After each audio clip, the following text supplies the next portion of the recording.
Gente, bem-vindos aqui à live. Estou ao vivo. Espero que vocês estejam com o microfone aí funcionando. Bem-vindo, Paulo.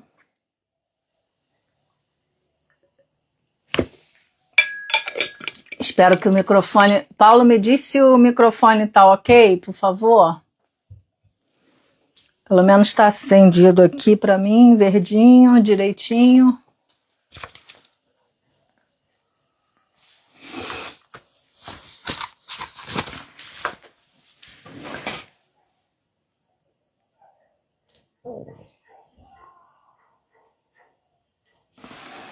Bom, vamos lá para o conteúdo. O título da live hoje é Porque Muitos Importadores Quebram, ok? Então, eu vou falar com base na minha experiência de mais de 20 anos de dona de empresa importadora, no sentido de trabalhando com importação, né? Não da empresa em si de revenda, mas da parte de despachante aduaneira, de intermediando importação para vários players, para vários importadores de vários segmentos. Então, faço isso há muitos anos. E o meu conhecimento de administração de empresas também, eu tenho algum, eu já fiz uma pós-graduação sobre isso e vou trazer um pouco aqui da experiência para vocês. Eu botei os tópicos que eram mais procurados sobre isso no ChatGPT, mas eu não desenvolvi nada pelo ChatGPT, tá? Eu pretendi trazer aqui para vocês casos reais, né? Que eu entendo que são relevantes e muita coisa que nem está na internet, mas que eu considero que seja muito relevante. Bem-vindo, Ricardo, bem-vindo, Kerginaldo, Leandro, pessoal que está entrando agora. Já deu para perceber que eu sou pontual, eu atraso 1 minutinho no máximo. Eu não gosto que fiquem me esperando e também não gosto de ficar enchendo linguiça falando de assuntos que não têm a ver com o proposto. Então, por isso que em respeito também a quem entrou na hora, eu tento ser pontual. Vamos lá, eu mapeei alguns tópicos aqui que eu considero bastante importantes para quem quer abrir empresa e para quem já tem empresa. E por que disso? Porque são motivos que realmente levam o importador a quebrar. O importador e o empresário de uma forma geral. Então, algumas coisas que eu vou falar aqui meio que vale para todo mundo e vocês vão entender que vale para qualquer tipo de empresa. E algumas estão mais focadas na importação. Então vamos começar aqui pelo item que eu considero mais importante de todos, que é o item número 1. Comece grande. Você que tem uma empresa importadora ou que está abrindo uma empresa importadora, se você ainda não se sente grande, sinta-se. Esse é o item número 1 para você dar certo. Você tem que ter orgulho de ser empreendedor ou empresário, como queira chamar. Você tem que falar para as pessoas o que você faz, você não pode ter vergonha disso de jeito nenhum. Você tem que se sentir nesse papel de empresário e de que você tem que falar do seu negócio em todo lugar que você tiver. Você tem que ter cartão de visita ou, no mínimo, na pior das hipóteses, aquele QR Code igual de cartão de crédito que bota o QR Code para a pessoa entrar no seu Instagram, no seu site, que está muito na moda também, se você não quiser cartão de papel. Mas você tem que ser vendedor do seu negócio. Não dá para não ser vendedor do seu negócio. Orgulhe-se disso e sinta-se merecedor. Se você acha que você tem problema de merecimento, que os seus pais vibram escassez, que a pessoa que te criou é assim, não lida bem com dinheiro, não é próspera, se você vê que você tem esse problema de família no entorno e isso pode ter, de alguma forma, te contaminado, eu sugiro 2 livros fundamentais, que são, assim, bíblias e não tão grandes, né? Um é bem fininho até, mas de um conteúdo extraordinário, que é Os Segredos da Mente Milionária e Pai Rico, Pai Pobre. Nos Segredos da Mente Milionária, você consegue trabalhar muito bem essa questão do merecimento. E você entende por que de repente você tem algum tipo de problema com isso. E no Pai Rico, Pai Pobre, é lógico que eu não vou falar que você tem que ler, né? Eu vou dar um resumo muito, muito sucinto mesmo. Ele te mostra que você não precisa se preocupar se a sua formação não foi maravilhosa, se você não estudou numa universidade fantástica, se você nem tem universidade, isso não é relevante quando você resolve que vai fazer algo. Quando você bota na cabeça que você vai fazer, você faz. E ponto. E não tem relação nenhuma com o teu grau de ensino. Tem a ver muito mais com a sua ação e com a sua vontade, com a sua persistência, com a sua constância e não com a sua formação. A sua formação você vai aprendendo ao longo do caminho, seja via YouTube, seja via um curso mais barato, não é isso que vai fazer diferença. Bom, então é isso que eu queria te falar primeiro. Comece grande. E esse começar grande, mentalmente você começar grande, também passa pela gestão do negócio. Às vezes você faz um curso e fica meio que desanimado, porque no curso está dizendo assim para você, mas eu não tenho dinheiro para ter uma plataforma paga, eu não tenho dinheiro para ter um contador, eu sou um MEI, eu tenho que fazer eu mesmo, entrar no site, imprimir aquele DAS. Eu não tenho dinheiro para não sei o que estão mandando eu fazer. Realmente, no início não se tem dinheiro para nada. No início é você fazendo tudo. Mas isso não impede de você começar certo. Só uma perguntinha, gente. Bota aí para mim se o áudio tá ok, por favor. Adriana, bem-vinda. Deixa eu ver quem mais entrou aqui. Bota para mim, por favor, se o áudio tá ok. Vieira. Marione, acho que é Marione, Vinícius. Gente, eu só falei aqui até agora do primeiro item, tá? Do Comece Grande. Então, estou continuando nele, não precisam se preocupar, eu só quero que vocês coloquem aí para mim se tá ok o áudio. Por favor. Bota um ok aí.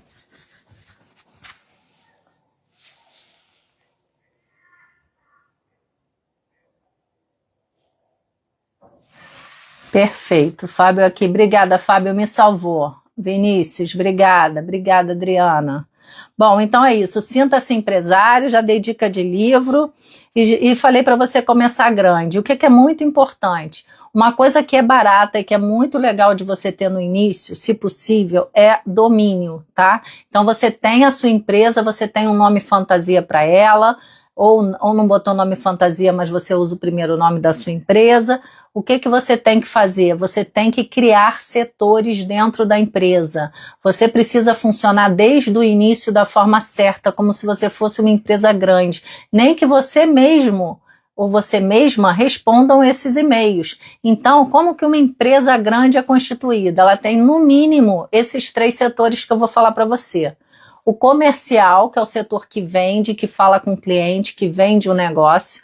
Ela tem o setor operacional, que é aquele que está na mão na massa lá fazendo o dia a dia do negócio, da importação. Então são as pessoas que vão na rua resolver as coisas, que fazem a logística da entrega, que não faz a venda, mas que faz toda a parte logística, que fecha os procedimentos, enfim. Então você tem setor operacional, setor comercial e um administrativo / financeiro. Isso é um mínimo para uma empresa funcionar. E você tem que começar assim desde o início. Faça 3 e-mails se possível. Não faz administrativo financeiro, faz financeiro.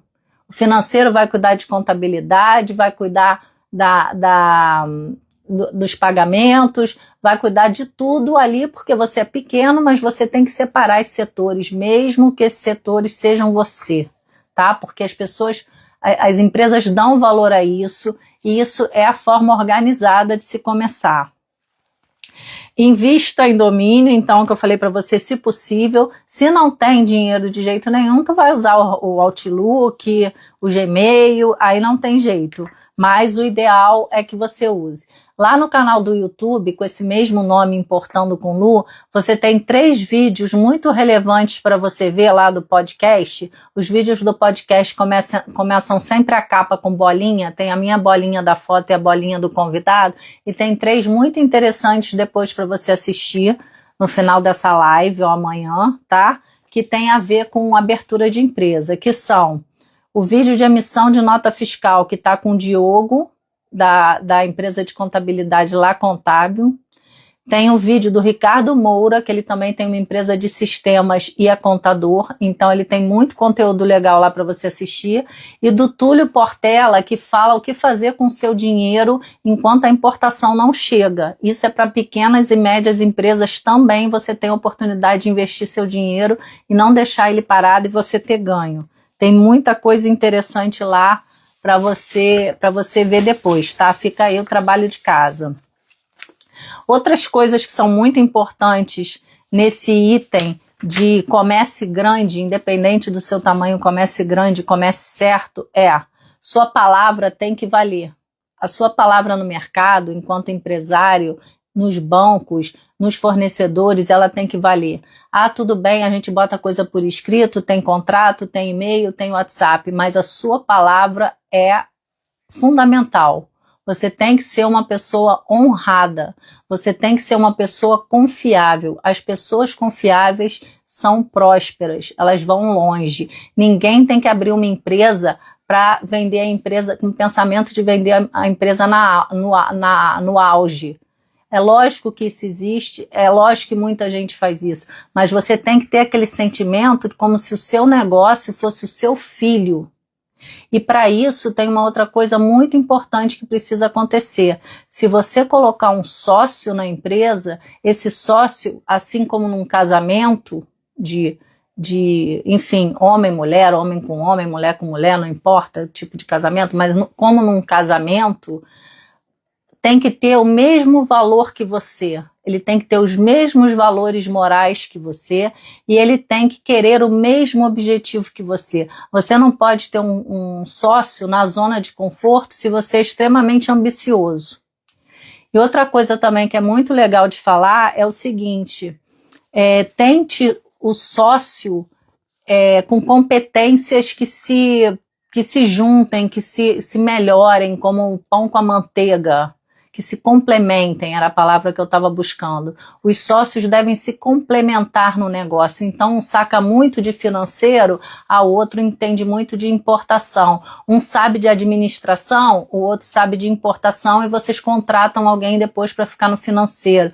Então esse casamento precisa acontecer na questão dos valores morais e dos objetivos de vida. Você não pode ter uma pessoa que vive na escassez porque ela vai te puxar para baixo. Nem uma pessoa desonesta porque vai te arrumar problema. Então você verificar os valores é muito importante. E se a pessoa também gosta de crescer, se a pessoa gosta de estudar, se ela quer melhorar ou se ela fica sempre na zona de conforto. Então são coisas que você precisa achar num sócio, são fundamentais para a sociedade dar certo. E dividir setores, quem vai cuidar do quê? Por exemplo, se eu sou financeira na empresa e o meu sócio é marketing, a última palavra tem que ser do marketing, se o assunto da reunião for marketing. Eu posso até opinar, mas o especialista, a gente deve seguir o especialista. Você não pergunta de investimentos para um morador de rua, porque ele não sabe, nem sobre saúde, porque ele também não sabe, ou ele não estaria naquela condição. Então, você tem que, a especialidade, o que a pessoa entende, o que a pessoa estuda, o talento nato da pessoa é muito relevante para se ganhar tempo e qualidade. Você tem que respeitar isso e dividir realmente essas diretorias, caso você tenha um sócio, para que não dê briga, tá? Então, se você desculpa, eu tô batendo aqui, pode estar dando barulho para vocês, esqueço. Se vocês estão nesse negócio com sócio, isso tem que ser visto, tá? Todas essas coisas que eu tô falando. Outra coisa importante, na sua empresa tem que ter o básico do seu negócio. Prazo, qualidade e preço são o mínimo para o seu negócio funcionar. Ah, é preço baixo, Luciana? Não, é preço justo. É preço que se sustente. Não adianta você querer botar um preço com base numa qualidade do seu produto que o seu cliente não enxerga, que só você vê aquilo como um valor. O seu cliente tem que enxergar aquilo que você está dando para ele como um valor. Vou te dar um exemplo. Luciana, minha empresa abre super cedo, 7 horas da manhã já está todo mundo lá. Te pergunto, seus clientes acordam 7 horas da manhã para falar com você? Aí você quer cobrar mais caro porque você está trabalhando desde as 7 no seu serviço ou no seu produto? Não é valor para ele, porque ele não está nem aí, ele acorda às 9, antes das 9 ele não vai te ligar, não vai querer falar com você. É indiferente. Agora, você é um importador, fala com a China, o seu cliente está em outro lugar do mundo e você funciona 24 horas e cobra um pouco mais caro porque você trabalha sábado, domingo, qualquer horário que ligar você atende, aí sim, isso é um diferencial para o seu cliente. Então, o que a gente coloca no preço tem que ser um diferencial, assim, falando de forma muito genérica, né, gente? O que a gente coloca no preço tem que ser um diferencial para quem está comprando o produto ou o serviço, e não para você que acha que isso é importante, tá? E diferenciais competitivos são os grandes achados do mercado, porque às vezes todo mundo vende um mesmo produto numa plataforma de e-commerce, por exemplo. O importador está lá disputando com vários. Só que ele tem um site uma página, né? Porque ele está numa plataforma, ele já está usando um site de terceiro, mas ele tem uma página que é muito clara a informação dele, as fotos dele são maravilhosas, ele tem vídeos explicativos, ele dá a dimensão da mercadoria, ele responde prontamente quando chama ele no chat. Em menos de 24 horas ele está respondendo, ele é claro, ele é didático, a entrega dele é dentro do prazo. Isso são diferenciais competitivos. Ou então você vende em loja, ou mesmo no e-commerce, não importa a forma que você venda, e você flexibiliza mais o pagamento. Você deixa o seu cliente pagar em mais vezes. Então isso é diferencial competitivo. Você tem uma forma de vender que você faz uma espécie de assinatura, ou que o cliente junta crédito, junta bônus para depois trocar num brinde. Isso é diferencial competitivo. Então, todos esses diferenciais competitivos podem justificar um aumento de preço de um mesmo produto que todos estão vendendo, porque agrega valor. Dependendo do diferencial, ele agrega valor para o cliente final. Não desperdice tempo, dinheiro, recursos. Você tem uma empresa, a sua caneta esferográfica é importante. Não dê copo de água de plástico, mande as pessoas levarem a própria garrafa. Não desperdice café que não vai ser bebido. Tinha um professor de administração que ele falava, empresa é que nem unha, tem que cortar toda semana. Tem que cortar gasto. Se você tem funcionário, ele vai gastar. Ele não sai do bolso dele. Você que tem que estar atento ao que te gera gasto. Seja a água que está correndo, seja a luz que não está ligada, não foi desligada, seja os copinhos do cafezinho, seja o papel higiênico, não importa. Toda empresa tem que economizar. O gasto é muito relevante, você tem que estar de olho nele o tempo todo, não desperdice. Não desperdice dinheiro, não desperdice seu tempo, não desperdice tempo. Se alguém faz melhor do que você aquele trabalho, delegue se você puder. Não fique fazendo. Não é porque você não gosta, é porque você não é tão bom. E você tem que tentar aproveitar ao máximo os seus talentos. Organize-se. Se você não é organizado, e nessa encarnação você acha que não vai ser porque não é a sua digamos assim, você não nasceu com esse dom, você tem muita dificuldade, você nunca aprendeu a ser organizado, coloque uma pessoa organizada para fazer o que você não consegue. Ah, Luciana, eu não posso pagar um monte de gente. Então, se encontrar um sócio, procure nele esse adjetivo, essa organização. É um cara organizado, é uma mulher organizada, coloque para trabalhar com você, porque vai suprir o que falta.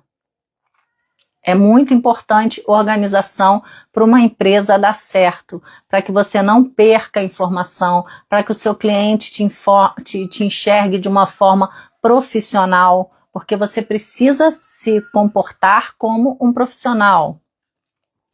Então, outra forma de arrumar dinheiro para a empresa, se você tem um know-how, se você quer fazer, por exemplo, você ainda não sabe importação e quer importar.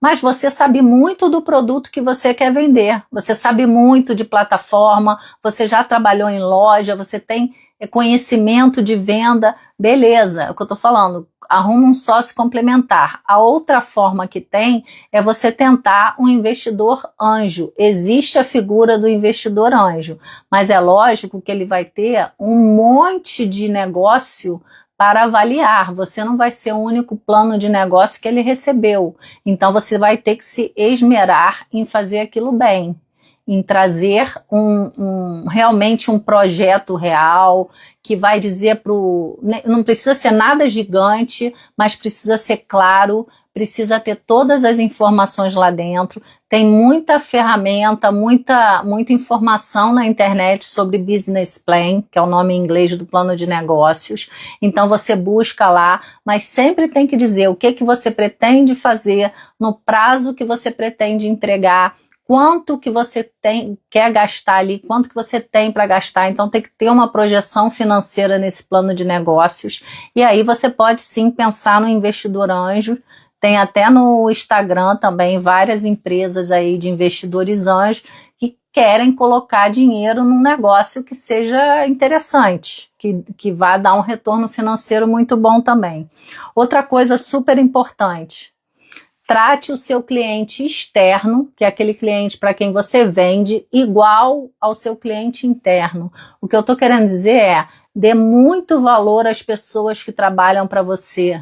Trate-as muito bem, é super importante isso, tá? Você não pode tratar as pessoas mal e esperar que elas trabalhem com qualidade para você, porque isso não vai acontecer. O ser humano não funciona assim. Se ele for maltratado, ele se vinga, ele sabota, ele trabalha mal, ele precisa se sentir bem na empresa, estar de acordo com a cultura da empresa, ser feliz trabalhando lá, porque ele passa a maior parte do tempo lá, assim como você. No resto do tempo ele está dormindo, tomando banho, comendo, mas quase que a vida toda ele está dentro de uma empresa, é o que a gente mais faz. Então, a pessoa precisa gostar, precisa ser bem tratada, é muito importante. Expulse erva daninha da sua vida. Se você tem uma pessoa com má índole, não estou falando só de roubo, de furto, estou falando, é mais normal o furto, né? Dificilmente alguém vai com uma arma na cabeça para te assaltar na sua própria empresa, mas assim, o furto é mais normal. Mas eu não estou falando só disso, eu estou falando de uma erva daninha que é um funcionário ou um prestador de serviço que está sempre reclamando, que está sempre fofocando, que está sempre enrolando. Então, esse tipo de pessoa não pode ficar. Se você tem um funcionário que não tem dinheiro para pagar um curso e se melhorar, mas tem vontade de aprender, não tem problema nenhum. Você fica com ele paga parte do curso, você ajuda com outra parte. Mas pessoas desse tipo, extremamente críticas, fofoqueiras, que está sempre doente, que está sempre com dor de barriga, que está sempre enrolando no celular, não serve, nem comece. Na primeira semana se identificou, manda embora. Ninguém muda ninguém. Não fique tentando mudar, ajudar o mundo. Tem fila de desempregado querendo, você não precisa ficar culpado, tá? Não serve, não tem boa índole, não é trabalhadora, não é estudiosa, é difícil, não vai resolver, você não vai mudar a pessoa. Então tenha consciência disso, expulse a erva daninha da sua vida. Não misture o seu dinheiro com o dinheiro da empresa. O dinheiro da empresa é dinheiro para funcionar a empresa, é dinheiro muitas vezes de cliente.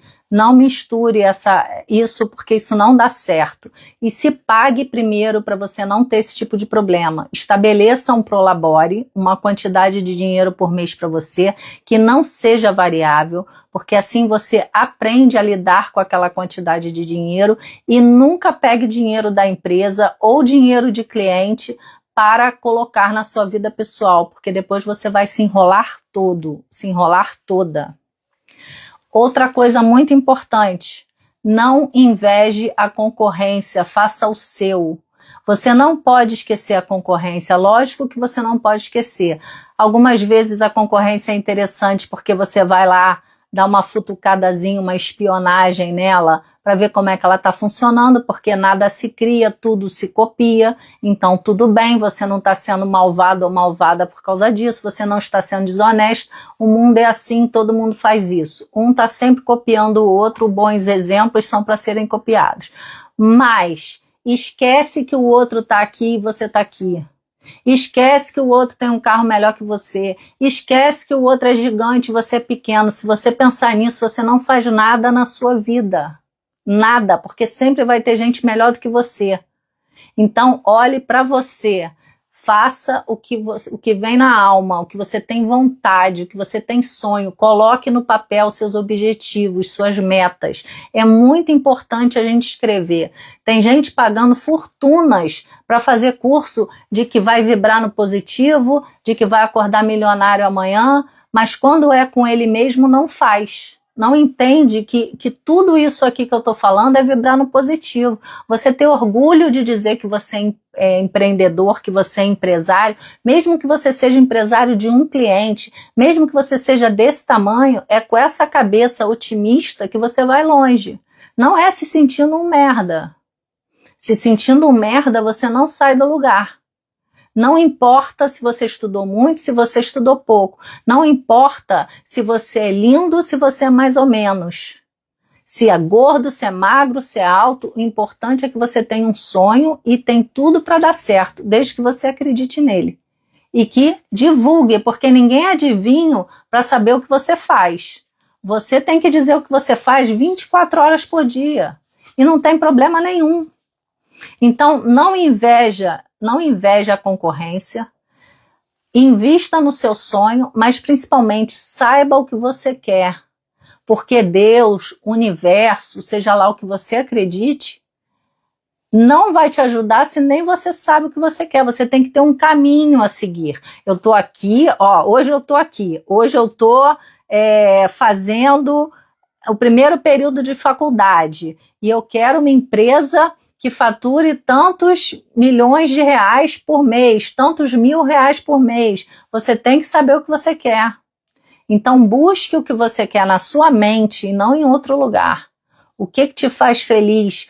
Como que você se imagina? É deitado num apartamento maravilhoso com o pé para cima, olhando no horizonte, o mar à frente? Beleza, você vai conseguir. Você consegue tudo o que você quiser, desde que você tenha um plano, porque senão fica muito difícil até para o universo te ajudar. Não dá para não ter um plano. Escreva-o.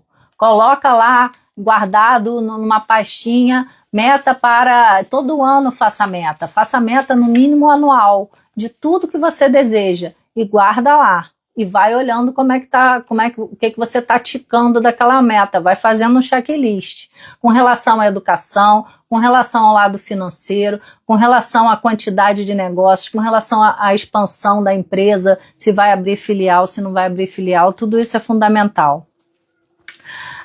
Outra coisa que é muito importante para que a empresa não vá à falência é não ter conhecimento de importação. A gente está falando aqui de importação. Como que você vai importar se você não sabe nada?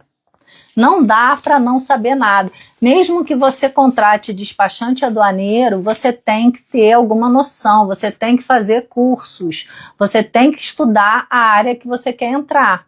Então, no caso de um importador, por exemplo, que revende mercadoria, ele tem que saber um pouco sim da importação, especialmente se ele está começando. Ele tem que saber sobre importação simplificada, que é a compra internacional, como a Receita Federal chama, precisa saber disso. vai estudar, vai fazer um curso sobre isso e precisa saber dos produtos que ele está vendendo, porque ele vai ter que escolher a qualidade do produto, ele vai ter que escolher a quantidade, então ele tem que saber como é que funciona esse mercado. Não dá para não estudar, não dá para entrar num negócio e parar no tempo. Você vai estudar o resto da sua vida, em maior ou menor quantidade. Se o seu estudo vai ser vendo vídeo no YouTube, se vai ser lendo livro, se vai ser fazendo os dois, se vai ser fazendo um MBA, uma faculdade, não importa. Mas você tem que estar antenado, não com o que está acontecendo no futebol, não com o que está acontecendo de fofoca na novela, ou quem traiu quem na vida dos artistas. Você tem uma coisa chamada custo de oportunidade. Você tem um número de horas X por dia para você viver. Se você não usar isso a seu favor, se ficar vendo dancinha no TikTok, não sobra tempo para você focar no seu negócio. É simples como isso. O nome disso na administração é custo de oportunidade. Se eu vejo dancinha no TikTok, eu não trabalho no meu negócio no nível que eu gostaria. Se eu vejo futebol o dia inteiro, eu não consigo estudar importação. Então você tem que escolher o que você quer da sua vida. Mas não tem milagre, até acredito em milagre e muito, mas não nesse nível de deixar você parado com a perna para cima, só fazendo abobrinha, palhaçada, besteirinha, como se fosse uma criança ainda, e você já passou dessa fase, e achar que você vai ser um empresário próspero. Tem muito trabalho, muito estudo, muita ação numa empresa para ser bem-sucedida, numa pessoa para ela falar bem, para ela ser bem-sucedida. Não dá para falar bem se você não gosta de ler. Então, não tem milagre nesse nível. Não tem, e eu acho que nunca vai ter, porque a gente não veio aqui para o mundo para ficar passeio, não. Bom, então... outra coisa que é super importante, a questão dos especialistas que eu falei para você. É lógico que no início você não pode pagar tudo, mas saiba que determinados assuntos, sim, é o advogado que sabe. Outros assuntos, sim, é o contador a melhor pessoa para te responder. Em outras searas da importação, por exemplo, sim, é o despachante aduaneiro que é o especialista. Então, tente ao máximo começar certo. E sim, faça um curso da área. O mais barato que tem atualmente, até onde eu sei, são os cursos da Udemy ou Udemy. Tem gente que chama de Udemy.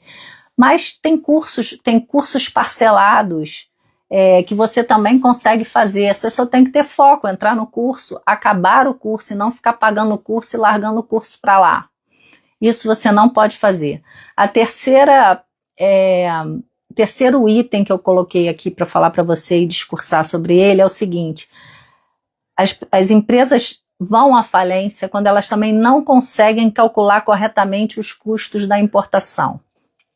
Você tem que saber o seguinte, na importação você tem um custo que é a logística de importação para o Brasil, que é o despachante aduaneiro que faz.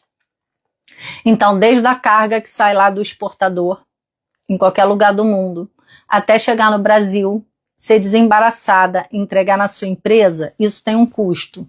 Se chama custo de importação. Todo esse caminho, desde lá de fora da fábrica, do depósito, onde está a mercadoria, até aqui, Brasil, onde está a sua empresa, onde está o local de entrega para a carga, para você, para essa mercadoria. Isso se chama importação. A importação acaba exatamente nesse momento, quando o transportador pega no porto ou no aeroporto, ou se vier de caminhão, né, por fronteira, enfim, quando existe essa entrega, ali acaba a importação. Mas não acaba o seu negócio, porque se você vende, por exemplo, se você não importou um maquinário para usar na sua empresa e sim algo para você revender, por exemplo, o seu custo de importação não acabaria. O seu custo de importação, na verdade já deixou de ser importação, né? Mas o seu custo total entra a venda, a emissão da nota fiscal de venda, entra todo o seu custo de escritório que você tem com essa mercadoria. Ah, porque eu trabalho no meu quarto, a empresa é dentro do meu quarto. Não importa, você tem luz proporcional, você tem gás proporcional, você tem internet proporcional. E sabe como é que a gente faz essa conta? A gente pega a conta da casa toda e joga 20% é o nosso custo. E sabe por que isso é importante? Porque quando você for crescer, quando você for ter o seu próprio escritório, a sua própria empresa, você precisa já ter mapeado esses custos, senão você acha que já está na hora de fazer isso e ainda não está. Então, mesmo que você more com seu pai, com a sua mãe, que você funcione como empresa MEI dentro do seu quarto, você tem que ter luz, água, telefone, internet, tudo isso mapeado, custo de cartucho de impressora. Você tem que ter papel que você compre para colocar na impressora.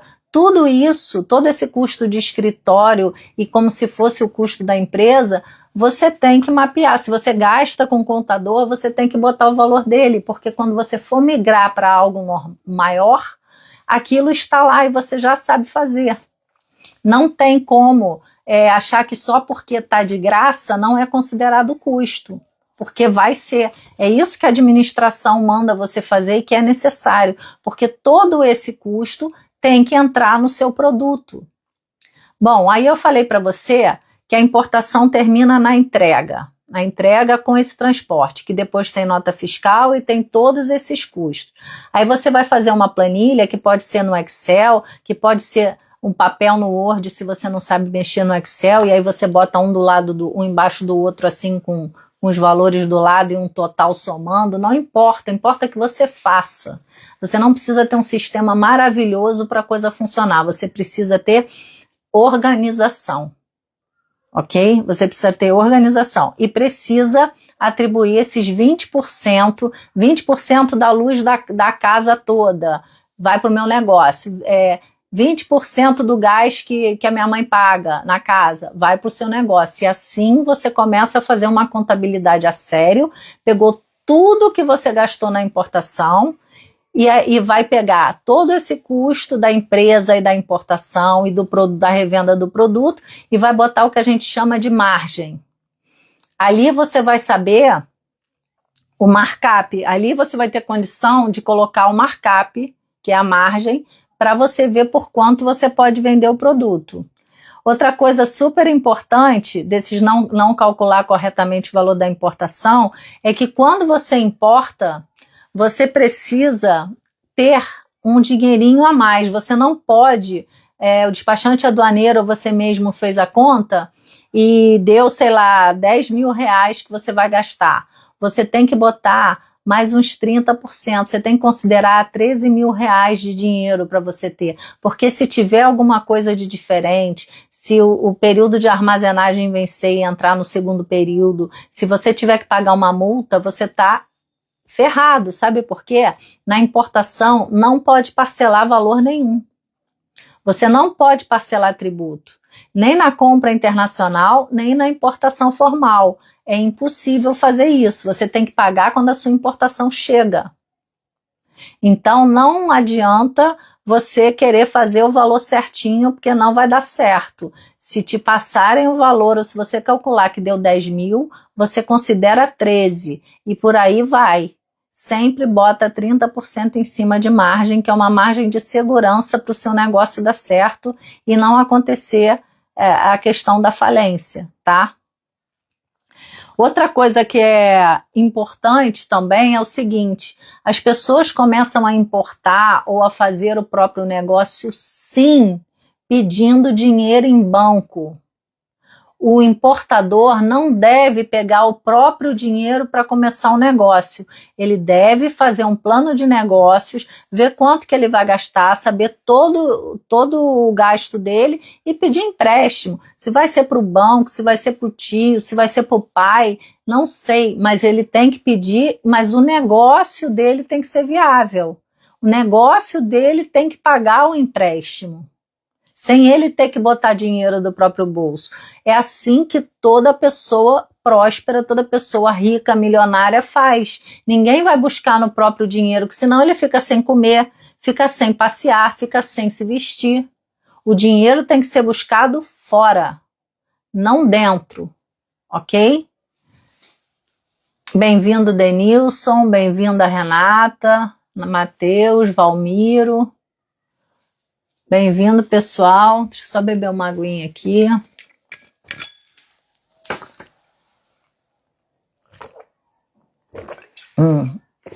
Desculpem.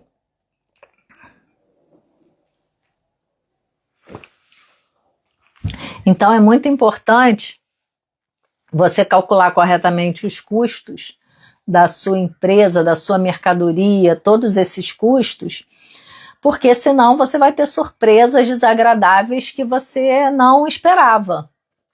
Você não pode passar por isso, né? Você não pode ficar vendido e de repente a sua importação chegar e você não ter dinheiro para pagar. Então isso é muito complicado. Outra coisa, tem benefício fiscal quando você entende o processo de importação e o processo, por exemplo, de revenda, se for o caso. Você precisa saber, você já mapeou isso junto a um despachante aduaneiro, por exemplo, numa consultoria que custa aí R$200, R$400, você já mapeou se você tem benefício fiscal, se você não tem, como que é a sua logística. Oi, Luma, minha empresa é pequena, mas a meta sempre foi construir um CNPJ forte, que engloba tudo o que você está falando. Exatamente, Vinícius, é isso aí.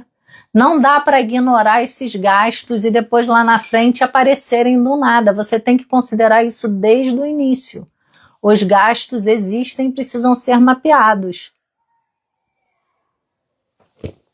Começa-se certo, sabe por quê? Porque depois que você começou errado, para consertar é terrível. Só de jogar informação numa pasta do Outlook, se tiver mapeado tudo errado ali, se você não soube fazer no início, você já sabe o problema que dá de encontrar e-mail que você não sabe mais onde foi parar, conta que você não sabe onde está. Então, assim, se organizar desde o início, e eu posso dar umas dicas aqui se sobrar tempo, sobre organização, é fundamental, entendeu? Não dá para não ser organizado. Mas já são 9h13. Vamos lá. Evitar importações complexas no primeiro ano é super importante. Luciana, o que é uma importação complexa? Importação complexa é importação que tem órgão anuente, ok? Importação complexa, ou seja, que precisa de licença, que hoje em dia se chama de LPCO. Também tem ainda alguns órgãos anuentes que ainda têm licença de importação, que é a LI, mas a LI vai ser substituída pela LPCO na do INPE, tá? Quando a do INPE entrar em vigor 100% para todo mundo, vai sumir a LI e vai entrar o LPCO. E o que é isso? Isso é a licença do órgão anuente, que são aqueles órgãos, ANP para petróleo, Ministério da Agricultura para comida, para bebida, Anvisa para medicamento cosmético, o que mais que pode ser aí? Ancine, se for alguma coisa relacionada a cinema. Então, se eu não me engano, não sei se são 17 órgãos anuentes, uma coisa assim, tá? Se eu não me engano, é essa quantidade. Lógico que nem todos a gente faz processo, né? Ancine, por exemplo, eu nunca fiz. Mas para a gente é tudo a mesma coisa. O fato é que para você, importador, se precisar de anuência de algum órgão, às vezes dificulta muito a sua importação, sabe? Pior ainda se precisar de cadastro de órgão. Uma coisa é a gente chegar lá no Vigiagro, que é a agência do Ministério da Agricultura, e fazer o cadastro da sua empresa e o despachante aduaneiro fazer uma LPCO. Outra coisa é ter que cadastrar numa Anvisa. É muito complicado. Tem equipamentos que passam pelo IBAMA, é muito mais moroso. Esses cadastros de Anvisa é R$30 mil, R$40 mil, sabe? Não são coisas baratas. Então, para que você vai escolher um produto que passa por um órgão desse se você está começando? Eu sugiro não fazer isso antes do primeiro ano.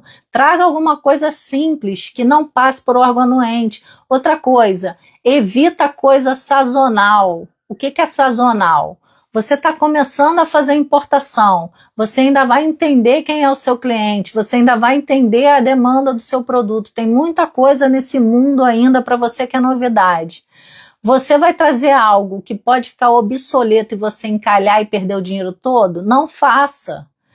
Um ramo que dá muito problema disso é tecnologia, porque você acabou de importar da China um negócio que era última geração e já inventaram outro e o seu fica de lado. Ninguém mais quer saber do seu, quer saber do novo. Então, cuidado com coisa de tecnologia, tá? Porque isso fica obsoleto muito rápido. Cuidado com sazonalidade. Exemplo, você traz um monte de roupa dourada e prateada para vender no ano novo. Eu já dei esse exemplo aqui algumas vezes em outras lives ou em outros vídeos lá do podcast, não sei. Mas assim, eu falo isso porque é o tipo da coisa que realmente, se não for nesse período, a pessoa não vai ter tanta vontade assim de comprar algo dourado, branco, prateado, porque isso é roupa de ano novo. Entendeu? Então, traga coisas mais básicas. Vai comprar roupa da China, traz coisa que as pessoas usem o ano inteiro. Pode ter uma coisa da moda ou outra, mas tenta não ficar muito preso ao modismo, porque você pode se ferrar, tá? Então, a questão dos complexos, não traga importações complexas, não traga importações difíceis no primeiro momento. A não ser que esse já seja o seu sonho de consumo, você está cheio do dinheiro e entende profundamente daquele produto que passa por aquele órgão, você já trabalhou com isso em outro lugar e é uma grande oportunidade de negócio, porque sim, também é verdade que tudo que é difícil costuma dar mais dinheiro, porque desiste um monte de gente de fazer e sobra você. Então, se você tem esses diferenciais competitivos, aí eu digo para você, esquece o que eu falei e faz, porque, você já está no ramo há não sei quantos anos, conhece profundamente, tem o fornecedor já homologado lá na Alemanha, aí é outra história, mas de forma geral você deve deixar isso um pouco de lado e tentar fazer o fácil para você se habituar e conhecer as nuances, as dificuldades. Bom, vamos lá. Capital de giro insuficiente é outro grande motivo para as empresas quebrarem. Por quê? Porque a empresa precisa de um dinheiro para se manter. Precisa comprar papel, as coisas todas de escritório, precisa ter giro para comprar mercadoria, precisa pagar aluguel, se tiver funcionário precisa pagar salário, tributos, fornecedores. Então, se você não tiver aquele dinheiro em caixa para esse tipo de operação, você está quebrado. Se você quiser esperar vender para pegar o dinheiro, fica muito complicado. O ideal é que você comece, como eu falei, com um empréstimo de fora, que não seja do seu dinheiro, mas que o seu negócio já esteja lá, tudo contabilizado direitinho, de que todo mês você vai estar tranquilo para pagar aquele valor daquela dívida que você fez. Que o seu negócio vai dar até mais do que aquilo. Não se faz nada se não tiver no mínimo no 0 a 0, que é o chamado break-even. Se não tiver no mínimo no 0 a 0 nos primeiros meses, você nem começa um negócio. Você troca de negócio, você vai fazer outra coisa. Porque ninguém está aqui para ter trabalho e perder dinheiro, tá? Então, não tem como. Anotei outra coisa aqui, compras grandes em quantidade sem validar a demanda de mercado. Gente, a mercadoria que vocês vão comprar para importar não é, presta atenção nisso que eu anotei aqui, não é o que você gosta ou acha bonitinho. Não é.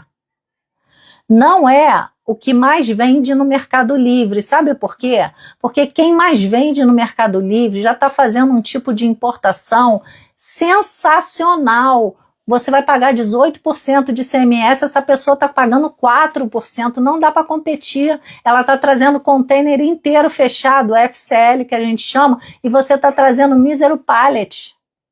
Não tem como o seu custo unitário ser menor do que o dessa pessoa que traz em escala e que ainda traz com benefício fiscal. Então não se iluda. A sua mercadoria não é a que mais vende no Mercado Livre, porque ali você já tem muitos players disputando com você.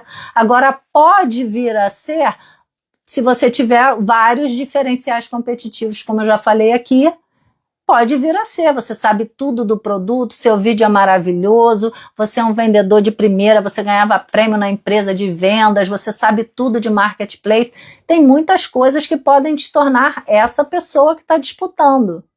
Mas, de forma geral, é isso que eu estou falando. Quem já está no mercado há mais tempo, já vende há mais tempo e já cresceu, já está conseguindo trazer por um preço muito menor, que você vai ficar se matando e não vai conseguir disputar, entendeu? Agora, o que é o produto que você tem que trazer? A novidade. Ser pioneiro é maravilhoso. O que você tem know-how, como eu já te falei.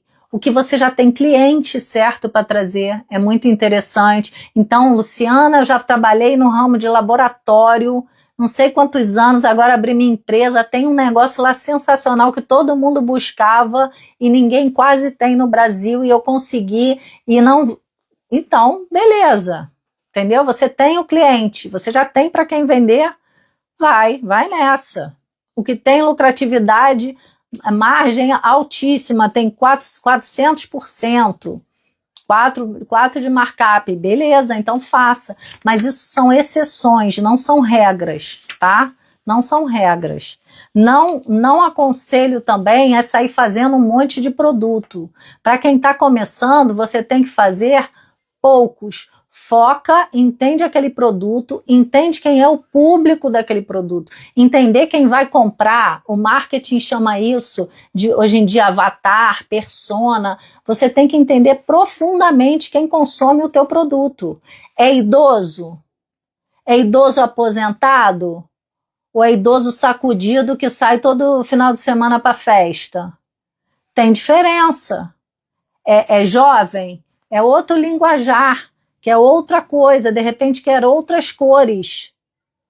Então, entender quem é esse público que consome isso que você está querendo trazer é fundamental, porque você não pode falar com todo mundo, sabe por quê? Porque sai muito caro. Se você tiver que fazer um marketing de venda abrangendo o Brasil todo, você vai gastar uma fortuna em tráfego pago. Se você tiver que fazer uma empresa... entrega no Brasil todo, é muito mais difícil para você do que se você nichar por um estado. E de preferência perto de onde você está. Porque quanto mais olho, mais de perto na operação, melhor para você, porque você consegue se deslocar para resolver problemas. Se você estiver no Rio de Janeiro com uma operação em Brasília, não é que é impossível, mas normalmente sai muito mais caro, é muito mais difícil. Vai ter que acabar arrumando um sócio lá, porque vai dar problema lá, você vai pegar avião para resolver em Brasília. Entende? Então, tudo isso você tem que pensar. Deixa eu ver mais o que eu anotei aqui para vocês. Comprar grandes quantidades sem validar fornecedor. Pois é, você não pode. O ideal é que você traga amostra antes de fazer uma importação em quantidade. Tá? É o ideal, o melhor dos mundos. Caso não seja possível... Beleza, aí você vai ver outras formas, vai ver vídeo, vai falar com o fornecedor, mas você tem que saber, isso faz quebrar empresa, porque eu já vi pessoas que trouxeram um container inteiro, que o primeiro deu certo, uma quantidade pequena deu certo, depois ele pediu para o exportador baixar o preço do produto dele, o exportador mandou as coisas que não funcionavam, porque com o chinês até hoje, exemplo de China, tá? Lógico que a gente importa do mundo todo, não é só da China. Mas, exemplo de China, muito chinês ainda tem a seguinte cultura. Se você pede para baixar o preço, ele diminui a qualidade do produto. Não é igual aqui no Brasil, que a gente pede desconto e fica por isso mesmo. E o produto é o mesmo e o cara deu desconto. Lá, dependendo do fornecedor, ele ainda faz assim, ó, se você quer desconto, beleza, então eu vou dar uma coisa inferior. E no caso desse meu amigo, não funcionava. Não funcionava. Era parte peça de carro. Não funcionava. E ele enterrou uma fortuna nisso. Gente, deixa eu ver a hora aqui para abrir para vocês para perguntas. Bom, ainda tenho aqui várias... Deixa eu ver se tem alguma coisa aqui. Vou passar mais rapidinho, tá? Os itens que eu coloquei aqui, ó, ignorar variação cambial. Existe variação cambial do dólar na importação. Trave essa taxa. Nesse vídeo que eu falei para vocês do Túlio Portela, que tem lá no podcast, no YouTube, no meu canal, você consegue ver claramente como é que dá para travar mesmo sendo pequenas e médias empresas, e você ainda consegue até investir esse dinheiro da importação. Então, se puder depois, vocês dão uma olhada nesse vídeo. Depois olhem na internet também um exemplo de variação cambial de empresa que ignorou. Vê lá o caso da Perdigão que comprou a Sadia, é famosíssimo. Tem a ver com umas operações de câmbio. Tentar fazer sem conhecimento da legislação aduaneira e tributária. É lógico que você não vai virar um especialista em importação da noite para o dia. Você vai começar a aprender conforme você for estudando, tendo consultoria com despachante, ou despachante fazendo a sua própria importação, você vai olhando, para depois você ter capacidade de fazer e replicar aquilo sozinho com segurança. É uma boa importar pelo 1688 com redirecionar? Bom, Ríger, né, seu nome? Olha só, 1688, dizem que é maravilhoso, tá? Maravilhoso na questão do preço, é muito fácil, mas tem que contratar o despachante aduaneiro para fazer toda a logística internacional, porque no 1688 o fornecedor vende para a China, ele não vende para o Brasil. Então ele disponibiliza a carga lá no chão da fábrica dele e o despachante tem que mandar buscar lá, sem problema nenhum. Os despachantes fazem esse trabalho, contrata todo mundo que tem que contratar para fazer a logística internacional toda acontecer. Mas o que eu estou dizendo é que você fazer isso sozinho ou do tipo compra internacional, até onde eu sei, não é possível, tá? Porque o 1688 vende para a China. O que é redirecionadora? São aquelas empresas que nem tem nos Estados Unidos? É isso que você está falando? Que você bota na mão deles e eles mandam para cá? Sim, em tese é possível, caso o cara do 1688 queira entregar nessa empresa, ou essa empresa vai lá buscar na fábrica dele. Aí vai te entregar aqui no que a gente chama de operação porta a porta. O 688, eu só acho assim, que é o tipo da importação, pelo preço e tal, que as pessoas costumam procurar fornecedor para fazer importação formal, com radar da Receita Federal, e não tanto essa compra internacional. Então eu entendi certo. Mas nada impede, entendeu, Ríger? Nada impede que você compre nesse 1688 e entregue porta a porta, desde que você deixe isso muito claro para o seu fornecedor lá na China. Senão vai dar uma lambança. Porque no Alibaba é assim, você compra ali de vários fornecedores que você queira e já é prevista essa entrega na sua porta. Já é essa modalidade de importação, entendeu? Que a gente chama de Incoterms DAP. Porque de vez em quando eu falo Incoterm, tá? Mas o certo é Incoterms. É que eu tenho um vício de linguagem, mas o certo é com S no final. Então, a plataforma Alibaba, AliExpress, Shein, Mercado Livre, Amazon, todas essas que vendem coisa da China e de qualquer lugar do mundo, que é uma importação que você está fazendo, elas entregam porta a porta. O nome disso é venda DAP, Incoterms DAP. Já é previsto que seja toda a logística internacional. No 688, o problema é que não é assim. Você tem que falar com o fornecedor em separado, tá? E dizer para ele, olha, você leva lá na DHL para despachar para mim? E eu te pago o valor do frete? Ou você manda eu pagar aqui? Então é diferente. Ó, como funcionam as licenças para produtos que pedem Inmetro e Anatel? A licença de importação, o despachante aduaneiro contratado que vai fazer. Como funciona? Tem que fazer o LPCO, o despachante faz o LPCO, coloca, preenche, manda toda a documentação lá dentro que precisa anexar, que é anexado um monte de coisa, e vai esperar o órgão autorizar. Alguns órgãos cobram taxas, outros não, entendeu? Alguns cobram, outros não. Mas é simples, é um processo de importação normal. Mas para quem está começando, na compra internacional, por exemplo, você não pode fazer nada que tenha anuência de órgão, nada que tenha licença. Então, por isso que eu falo, quem está começando na importação, o ideal é fazer o mais simples. E o que é o mais simples? É a compra nessas plataformas que entrega porta a porta. Porque a importação com despachante aduaneiro já é mais complexa. Tudo bem que o despachante aduaneiro vai cuidar de quase tudo, mas você tem que ter um volume maior que justifique trazer, porque você vai pagar o serviço do despachante aduaneiro, tem várias taxinhas, tem armazenagem. Então, pouca carga, você continua na compra internacional, entendeu? Vou abrir aqui para perguntas, gente, depois eu tento fazer uma segunda parte, porque tem bastante coisa interessante aqui para vocês ainda, tá? Eu vou anotar aqui onde é que eu parei, só para dar mais 10 minutinhos, mais uns 10 minutinhos de pergunta para vocês.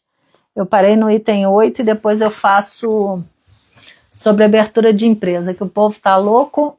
Vamos lá. Guzmão perguntou o quê? Como funciona a licença? Não entendeu, Guzmão? Não entendeu? Me responde aí. Vou terminar, gente, às 9h40, tá? Oi, Silvia, bem-vinda. Guzmão, então é isso, entendeu? A licença de importação é simples, se você for fazer importação formal. E por que é simples? Porque o despachante aduaneiro vai fazer para você. Então não é complexo para você, você vai pagar para ele, ele vai fazer. Agora, na compra internacional, não pode. A carga fica presa. Mesmo quando é empresa, mesmo que você traga por PJ, você não pode trazer nada que tenha órgão anuente, porque a Receita Federal vai parar a carga e transformar em importação formal. Não vai deixar passar como compra internacional. Tendo órgão anuente, não pode, entendeu? Que é a importação simplificada, que o pessoal chama de importação simplificada. Isso é muito importante de vocês entenderem. Guzmão, diga se você entendeu.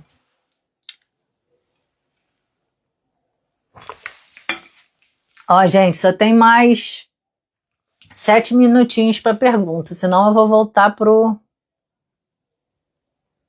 O Riger entendeu. Ok.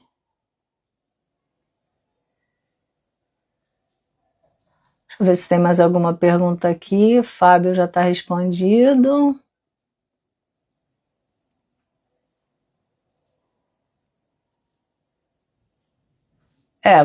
Guzmão, você não respondeu. Então, como não tem mais pergunta, eu vou voltar aqui para minha lista, tá, gente? Ignorar a variação cambial foi o que eu acabei falando. E para vocês fazerem a trava de câmbio, para não ter esse problema, por exemplo, e olhar lá a Sadia e a Perdigão, né? O próximo item que eu tenho para falar para vocês que é interessante é o seguinte: problemas de classificação fiscal. Eu vou contar aqui um caso real que aconteceu de uma empresa que faliu porque classificava errado mercadoria. Vocês têm que entender o seguinte: a classificação fiscal, essa NCM, colocar nessa nomenclatura comum do Mercosul, é uma das coisas mais importantes, se não for a coisa mais importante da importação, na questão que passe pela Receita Federal. Por quê?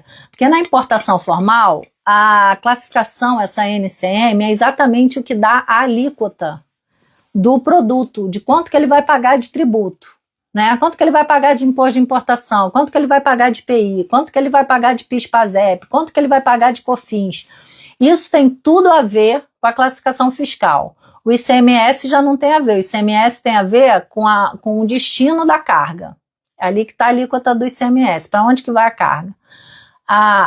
Os tributos federais, que são esses que eu falei, tem a ver com essa classificação fiscal. Isso é muito relevante. E eu já vi empresa falindo por causa disso. O que a empresa fez? Ela colocou a mercadoria numa classificação fiscal, numa NCM, que pagava uma alíquota menor, tá? Passado alguns anos, a Receita Federal fez uma auditoria e pegou. Nisso que a Receita Federal pegou, ela reenquadrou a empresa na NCM correta e cobrou todo esse reenquadramento, ou seja, pegou várias declarações de importações antigas, fez um auto de infração e eu não vou chamar nem de auditoria, vou chamar de fiscalização, que é a palavra mais correta, né? A Receita Federal fez a fiscalização, pegou isso e fez a empresa reenquadrar na NCM correta, onde tinha uma alíquota mais alta. Então, vamos dizer que a alíquota que ela estava botando fosse de 10% e agora a alíquota fosse de 20% no imposto de importação. A empresa faliu. Por que a empresa faliu? Porque além da diferença da alíquota que dobrou o custo dela só no imposto de importação, porque a gente não está falando ainda de IPI, de ICMS, porque o imposto é em cascata. Então, se o II aumentou, o ICMS aumentou. A empresa também já estava devendo mais ao Estado, à Secretaria de Estado e Fazenda. Ela já estava devendo mais IPI também, porque o II entra na base de cálculo do IPI. Olha só, a empresa faliu. Ela não tinha dinheiro para arcar com aquela quantidade com aquelas multas, porque a empresa é multada e paga essa diferença. Ela estava errada e ela tem a multa, não tem só a diferença de imposto. Então, classificação de NCM é muito importante. Você colocar na classificação fiscal correta é muito importante, porque a Receita Federal não vai só olhar a sua carga quando ela chega e é desembaraçada. Ela tem 5 anos para frente para fazer revisão tributária. Ela está com um processo lá no sistema dela, ela faz uma busca lá pelo IA e vai em cima da tua empresa e acha alguma coisa errada, ela pode cobrar ainda, mesmo a carga já tendo sido vendida há anos, entendeu? Então, isso é um negócio muito sério, que a empresa tem que dar muito valor e tem que fazer também essa classificação de forma correta. Mercadorias retidas, aqui gente, daqui a pouco já vou passar, tá, tem um pouquinho de tempo ainda. Mercadorias retidas ou apreendidas pela fiscalização. Vou só olhar aqui se por acaso apareceu alguma pergunta. Se não apareceu, eu continuo aqui, não apareceu. Então, vamos lá, mercadoria retida ou apreendida pela fiscalização. Isso aí é causa de falência de empresa importadora. Qual a diferença? A mercadoria retida é quando ela dá canal vermelho, canal cinza, ou seja, ela ficou retida ali mais do que o tempo necessário, mais do que o tempo normal para sair para você, para ser entregue para você. Não quer dizer que ela foi apreendida, que é diferente. Apreendida, a Receita Federal ficou com a mercadoria e falou, você não vai levar. Ou ela vai voltar para a origem, ou vai ser incinerada, destruída, né? Ou vai ser leiloada. Então, o apreendido é muito diferente do retido, tá? O retido espera um pouco para liberar e te gera custo, o que já é um problema, porque quando a mercadoria fica retida, você esperava que ela fosse liberada mais rápido, que o despachante aduaneiro sempre tenta tirar tudo dentro do primeiro período de armazenagem. O nosso papel é correr com o processo para que você pague o mínimo, porque a armazenagem já está contando desde que o navio ou o avião chegou. Entendeu? O navio chegou, o avião chegou, já está contando a armazenagem. O caminhão chegou na fronteira, já está contando a armazenagem. Então, tem que correr para pagar só um período você não se livra, é o mínimo, mas a gente corre para que não tenha demurge, por exemplo, no container, tá? Então, apreensão é diferente de retenção, retida vai liberar, apreendida não vai, e a apreensão, se for para perdimento, que a gente chama, né, que é depois de 90 dias a mercadoria pode ir para leilão, cara, eu nem posso falar aqui em rede social, mas a gente sabe que negócio de leilão é carta marcada, né? Não tem como você recuperar sua mercadoria em leilão. E o leilão junta um monte de coisa que você não quer nos lotes, né? Então você está buscando, de repente, recuperar sua mercadoria de volta que foi lá para perdimento, mas tem misturado guarda-chuva. O que tu vai fazer com guarda-chuva? Entendeu? Bom, dependência excessiva de um único fornecedor é razão também para empresas falirem. Vocês têm que tomar muito cuidado com o fornecedor. Ficar na mão de um só é perigoso. Por outro lado, pulverizar para muitos diminui o seu poder de barganha. O que é poder de barganha? Quando você tem um fornecedor e você dá bastante serviço para ele, ele começa a conseguir te dar desconto, porque afinal de contas você é um grande cliente para ele, né? E ele quer manter você comprando. Então, você tem isso. Se teu fornecedor está na China, na Alemanha, na Noruega, na Argentina, não importa. Se você tem mais de um fornecedor, é uma vantagem para você, de certa forma, porque você não fica na mão de um só, mas ter muitos também não é bom, porque prejudica te dá mais trabalho, né? Você fazer logística de um fornecedor é diferente de você fazer logística de 3, de 4. Só se for muito interessante, que senão o mesmo produto você também não deveria pulverizar tanto, aumentar tanto assim o número de fornecedores, entendeu? Porque te dá muito trabalho, gera mais mão de obra, mais e-mail para passar, é mais gente para falar, então não é interessante, tá? E se for um só, também tem que ver aquilo, como o fornecedor quebra, você quebra junto, porque você não tem pra onde correr, você não desenvolveu novos fornecedores, então isso é bastante arriscado. Falta de planejamento logístico e atraso nas entregas. Atraso é prazo para você. Então, o que você tem que fazer para não ter atraso é entender direitinho com o despachante aduaneiro, quando você for fazer a importação formal, o tempo, por exemplo, de viagem do navio, se você vai trazer marítimo, qual o tempo de viagem daquele navio do lugar de onde está vindo? Porque é lógico que muda, né? Se está vindo da América do Sul, se está vindo da América do Norte, se está vindo da Europa, se está vindo passando ali agora no trecho de guerra, alguma coisa assim, é lógico que os transit time, que chama, os transit times vão mudar dos navios, ok?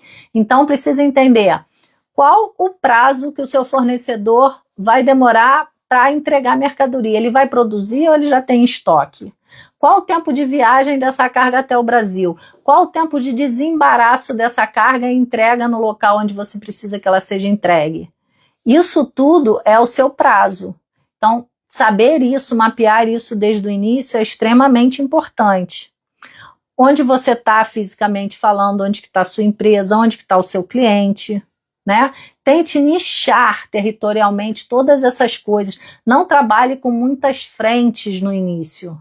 Não tente abraçar o mundo. Tente começar com um projeto piloto para você ver as dificuldades que você vai ter no início. Tente começar com 1 ou 2 produtos só, de um fornecedor. Depois você vai ampliando isso, depois você vai tentando reduzir os preços, vendo o que tem de opção na importação, para que você pague menos impostos. Aí sim, mas num primeiro momento, não adianta você querer abraçar o mundo quando você ainda é novato. Porque você vai ter muita coisa... Peraí, deixa eu só ver se tem uma mensagenzinha, gente, aqui. Porque você vai ter já muita coisa nova pela frente, sabe? Gestão de empresa, gestão de pessoas. Não é fácil.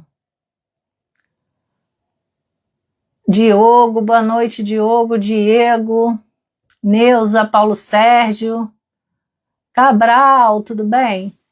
Gente, precificação, vou só acabar na precificação, tá? Que não dá para passar tudo realmente. Precificação incorreta dos produtos importados.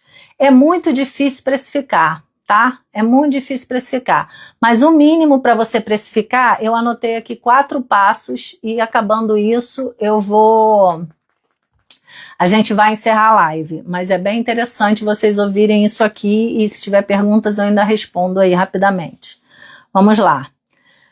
4 passos. Ver o seu custo total. Então, para precificar, você precisa saber o seu custo total. O seu custo total de importação e o seu custo total no mercado nacional, né, de revenda, de emissão de nota fiscal, de logística de entrega para o seu cliente, se é ele que vai pagar esse frete da entrega, se você já vai embutir no produto, quanto que é a embalagem. Tudo isso você tem que ver, os custos da empresa, tudo isso tem que estar acoplado lá dentro do produto, tá? Analisar o preço do concorrente e condições específicas. O que eu quero dizer com isso? Como eu te falei, você tem que focar no seu negócio, mas você não pode esquecer totalmente do seu concorrente, não para invejá-lo, mas para copiá-lo no que for possível, para aprender com ele. Vocês não veem que o Bradesco não, o Itaú espera o Bradesco fazer as lambanças para depois ir lá e aprimorar o que o Bradesco gastou uma fortuna para fazer? Não sabe que a Bradesco tem aquele negócio de botar a mão todo, o Itaú vai lá e mete o dedo para você entrar na sua conta? Olha que dificuldade acertar a mão ali. Olha que facilidade de colocar um dedo. Entendeu? Então, você tem e o mundo faz e tá tudo certo. Agora, o que eu vou dar de exemplo aqui para você, ó, de você analisar o preço do concorrente e as condições específicas. Não é a mesma coisa você querer comparar uma bolsa Prada com a bolsa da Arezzo. A Prada e a Arezzo não são concorrentes. Elas são competidoras. O vinho Concha e Toro, que custa R$50 no supermercado, é vinho, mas ele não concorre com o Romanée Conti, que é um vinho francês que está na faixa de R$60 mil, a garrafa mais barata, e pode chegar a R$500 mil aqui no Brasil. O Romanée Conti, ele não é concorrente do Concha e Toro, assim como um brigadeiro gourmet vendido na Barra da Tijuca, no Rio de Janeiro, não é concorrente de um brigadeiro normal com leite condensado moça vendido na Baixada Fluminense, no Rio de Janeiro. Então você tem que entender que você pode ter o mesmo produto que o seu... que outra empresa é o mesmo produto, mas vocês não são concorrentes porque os produtos não estão vendendo para os mesmos lugares, para o mesmo público, não estão embalados da mesma forma. Se você muda a embalagem de um produto, você muda a roupagem. Tem um monte de cacareco chinês vendendo em loja do Barra Shopping que eles cobram um preço altíssimo só porque a vitrine é linda. E é a mesma porcaria de produto que está vendendo no Saara. Então, isso vocês têm que ter em mente, tá? Então, voltando aqui, ó, para precificar, porque isso é importante. Terceiro, colocar a margem. Colocar a margem do que você quer ganhar com esse produto. É 100%? É 200%? É 400%? Não esquecendo que você teve custo lá, total, verificou o preço do concorrente, tá? Caso ele seja concorrente, porque tem diferença de concorrente com competidor, aí você vem para colocar a sua margem de lucro e depois tem uma outra coisa que você tem que levar em consideração, que é o quarto passo disso aqui que eu estou falando para você, que é o seguinte: quando você é novo no mercado, seja esse mercado loja física ou plataforma de e-commerce, você é novo, ninguém te conhece, você não tem clientes habituais. É muito comum que você entre e está tudo bem com o que a gente chama de preço de entrante. O marketing usa essa denominação, preço de entrante. O que é o preço de entrante? É o preço que você tem que entrar para o cliente te conhecer, porque se você entrar com um preço igual ao do outro que já vende para ele há anos e ele confia, ou se você entrar com um preço mais alto, você não vai vender. Preço de entrante é aquele risco do negócio que você pode botar o preço até no 0 a 0, você não vai ganhar nada. Você importou, teve esse trabalho todo, vai lá, tá botando o produto para vender e você tá ganhando 0. É assim, não tem problema, faz parte do negócio. O iogurte greco, não sei se vocês vão lembrar, quando entrou no mercado, e até onde eu me lembro, acho que a primeira foi a Danone, o preço era extremamente baixo, muito abaixo do iogurte normal, e um iogurte de muito mais qualidade, com uma matéria-prima muito melhor, que hoje é caríssimo. Hoje, porque quem teve que experimentar o greco pagou muito pouco, porque a empresa já sabe que para ela apresentar alguma coisa nova no mercado, e detalhe, hein, são produtos da mesma empresa Danone que estão, entre aspas, concorrendo, porque quem já estava acostumado com aquele iogurte com mel não quer provar o greco, já está gostando do mel, para que ele vai no outro? Então, vocês têm que saber que isso existe. Preço de entrante faz parte, ok? Vou ver se não tiver perguntas aqui, eu já me despeço de vocês, lembrando que essa live vai ficar salva no Instagram, vai ficar salva lá no canal do YouTube. YouTube tem muito material de importação, super organizado, em pastas, lá nas playlists, por tipo de importação. Só não entende quem não quer, tá? Não entende quem não quer lá no YouTube. Para quem gosta de importar da China, tem um vídeo incrível, incrível, com agente de carga, onde vocês aprendem várias coisas sobre negociação com a China, vocês aprendem várias coisas sobre frete, importação marítima, vale super a pena, tem muito vídeo legal lá no canal. E próxima live, quinta-feira que vem, toda quinta-feira, às 8h30 da noite, com um assunto super interessante para quem quer importar. Fiquem de olho aqui no Instagram que vocês vão ver, tá bom? Boa noite para todos e bom restinho de feriado.